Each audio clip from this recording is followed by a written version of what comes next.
Yo, Q&A épisode 3, du coup j'enchaîne et je sortirai sans doute les deux à la suite. Bonne idée, oui, d'accord, merci. Salut, si malgré mes optis, ma config est très loin, je suppose, des perfs, des benches de la même config sur des jeux sur YouTube, que faire? Alors, le problème de ça, c'est que les benches sur YouTube, c'est pas très fiable, parce que tu sais pas... Déjà, est-ce que le bench il est vrai, ou est-ce que le mec il a juste mis des chiffres au hasard sur une config au hasard, tu vois? Ça arrive fréquemment, hein. Il y a des mecs qui mettent des benches qui sont complètement délirants, avec un système qui n'a rien à voir avec les performances, juste pour le fun. Bon, ça arrive. Ensuite, il y a énormément de choses, de petites choses qui impactent les performances qui ne sont pas écrites forcément sur les benches, notamment la vitesse de la RAM, la configuration de la RAM, les températures, le refroidissement, est-ce que le PC il est overclock, est-ce que la carte graphique elle est overclock, le processeur, est-ce qu'il a fait des choses dans Windows, etc. etc. C'est difficile de se baser sur des benches YouTube sans avoir vraiment toutes les conditions de test précises. Voilà. Même si ça peut te donner une assez vague idée, si tu en regardes plusieurs, tu peux supposer que, en supposant aussi que les plusieurs vidéos que tu regardes, elles sont vraies, quoi, et qu'elles sont pas inventées. Bon. Concrètement, si tu penses que t'as pas les performances que tu devrais avoir, t'as deux choix. Soit tu vas sur Discord d'entraide informatique, qui est très simple, hein, tu tapes discord.gg/informatique et puis tu vas le trouver.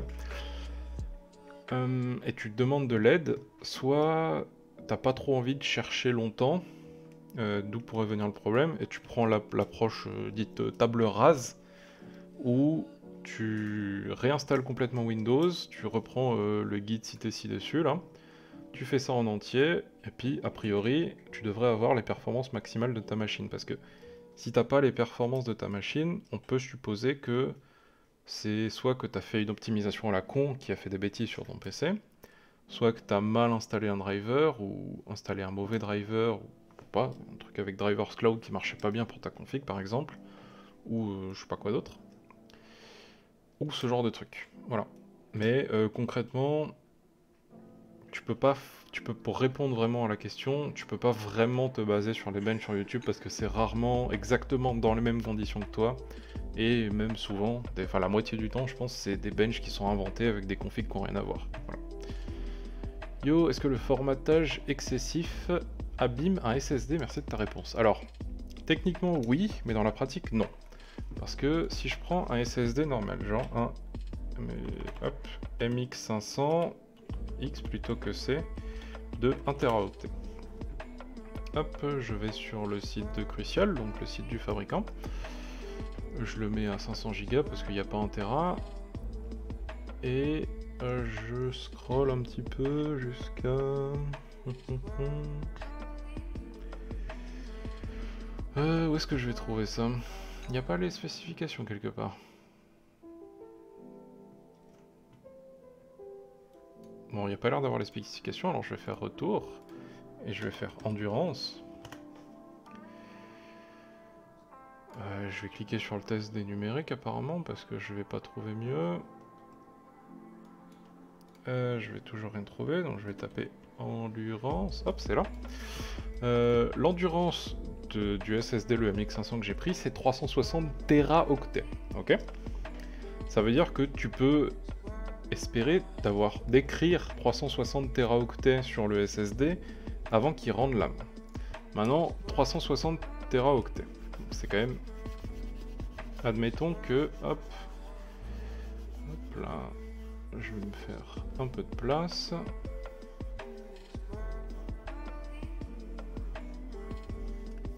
Nickel.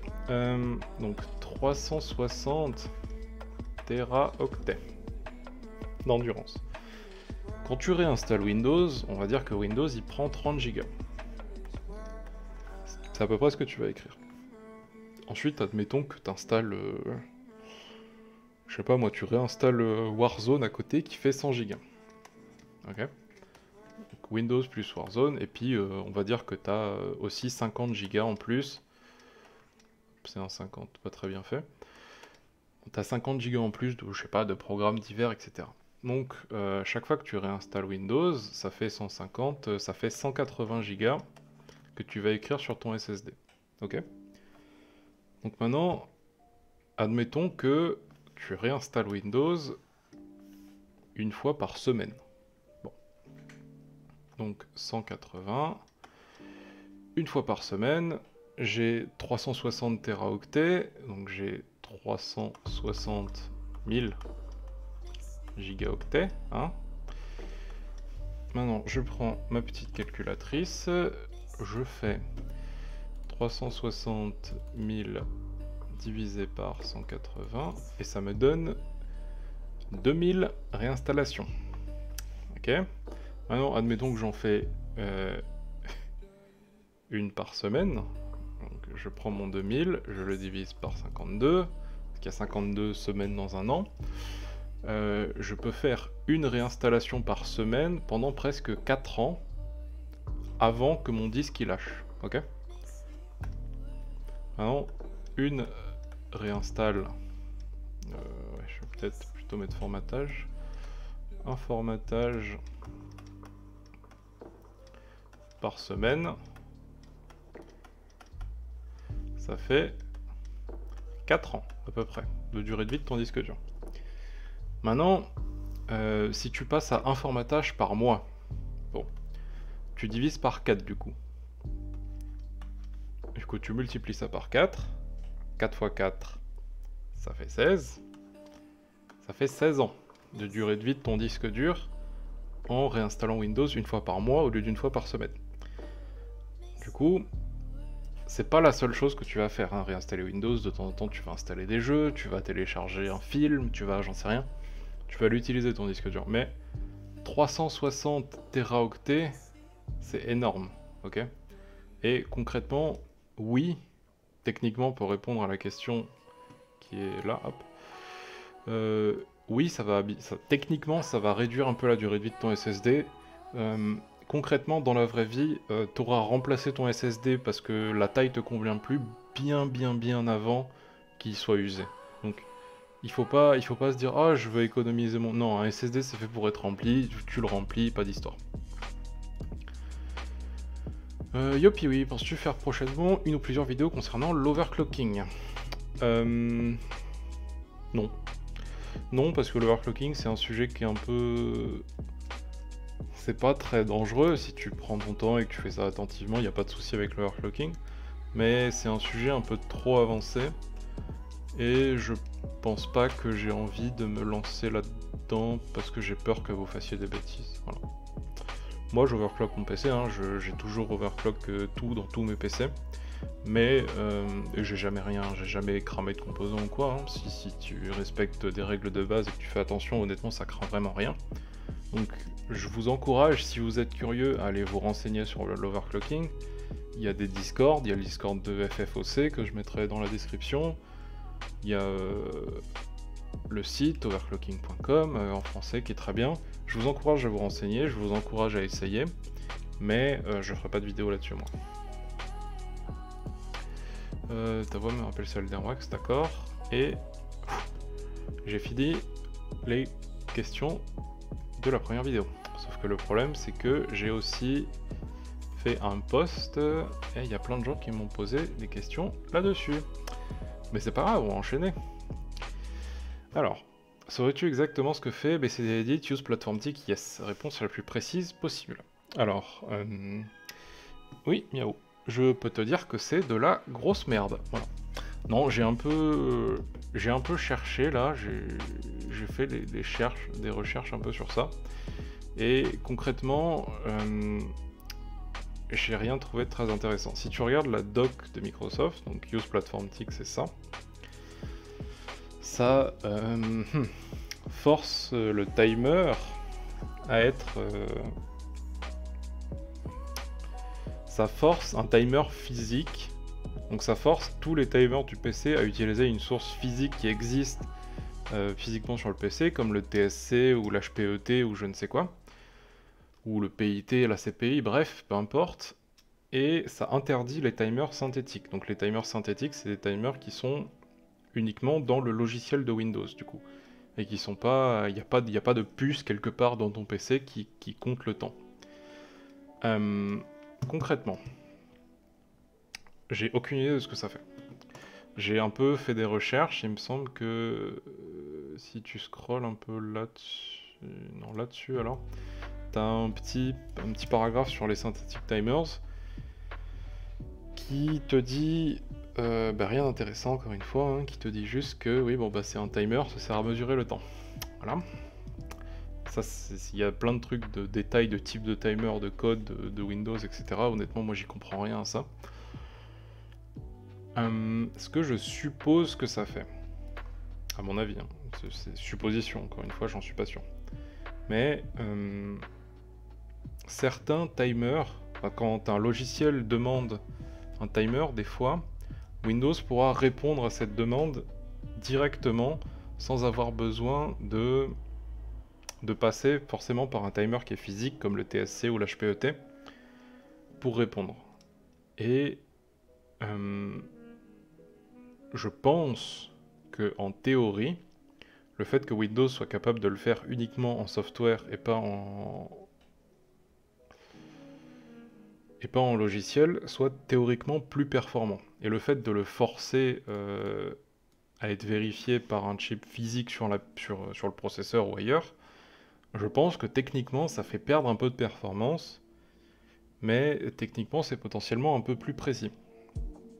Alors, maintenant j'ai essayé de faire des tests. J'ai fait des tests d'input lag, j'ai fait des tests de FPS, j'ai fait des tests de performance, j'ai fait des tests avec Timer Bench, j'ai fait des tests sur des logiciels à la con qui sont censés montrer le timer là. Je trouve un truc qui s'appelle ça là, PC Clock machin. Ça, qui montre plein de variables, c'est super. J'ai fait des tests avec Timer Bench. Timer Bench, si vous connaissez pas, c'est ça. Allez.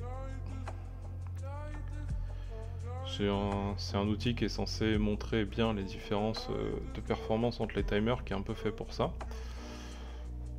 Hop, je peux fermer ça. Donc j'ai essayé de faire des benchmarks, j'ai essayé de comparer un peu les différences, etc.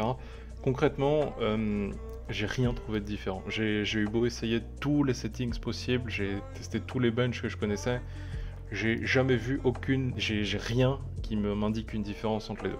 Voilà.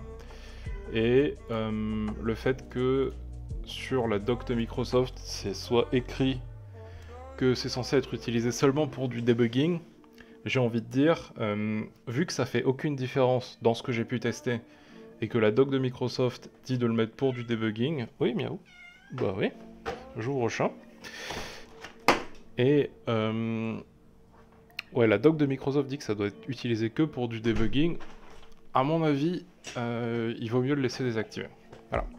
Mais dans un cas comme dans l'autre, honnêtement, j'ai pas l'impression que ça change quoi que ce soit. Donc j'ai pas vraiment de réponse satisfaisante ou bien à donner à ça, mais je pense que ça change rien. Voilà.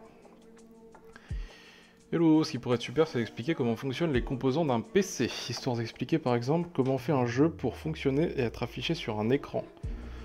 Là il y a du taf. Ouais. Alors, je vais pas forcément me lancer dans une explication d'1h30 sur comment fonctionne un PC, mais si tu veux une overview très rapide, hein, une simplification, je vais peut-être me prendre une nouvelle page. Hop, une très grosse simplification. T'as ton moteur du jeu, hop, qui va calculer des choses avec le CPU. Hop, donc là ça va être ton CPU.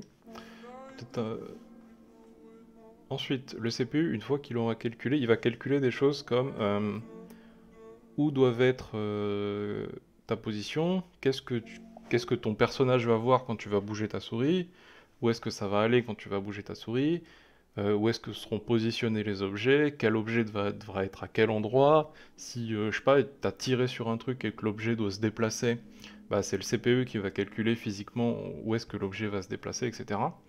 Et puis le CPU, il va donner ce qu'on appelle un draw call, ou un draw call en anglais, ou ça serait un ordre de dessin en français si tu veux. Et il va donner son ordre de dessin à la carte graphique. Hop, CG. Et la carte graphique, elle va récupérer cet ordre de dessin, elle va le dessiner, Elle va rajouter les textures dessus, elle va calculer les ombres, elle va calculer la lumière, etc. Et une fois qu'elle aura fini de la calculer, elle va l'envoyer à ton écran. Hop, écran. Et ton écran, il va l'afficher.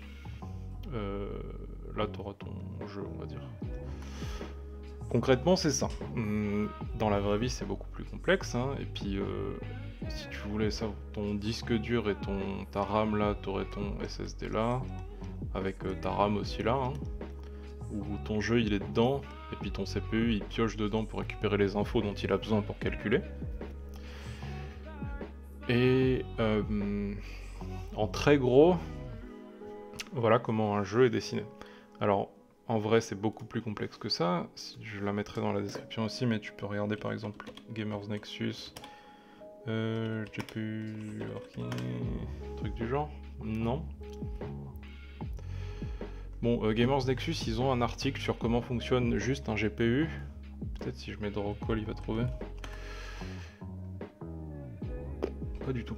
Bon, je retrouverai l'article et je le mettrai dans la description pour Gamers Nexus pour les GPU. Mais ouais, c'est très compliqué et si je fais ça, on est là encore là l'année prochaine, quoi. J'ai un coup de téléphone, alors je vais répondre et puis je vais arrêter la vidéo.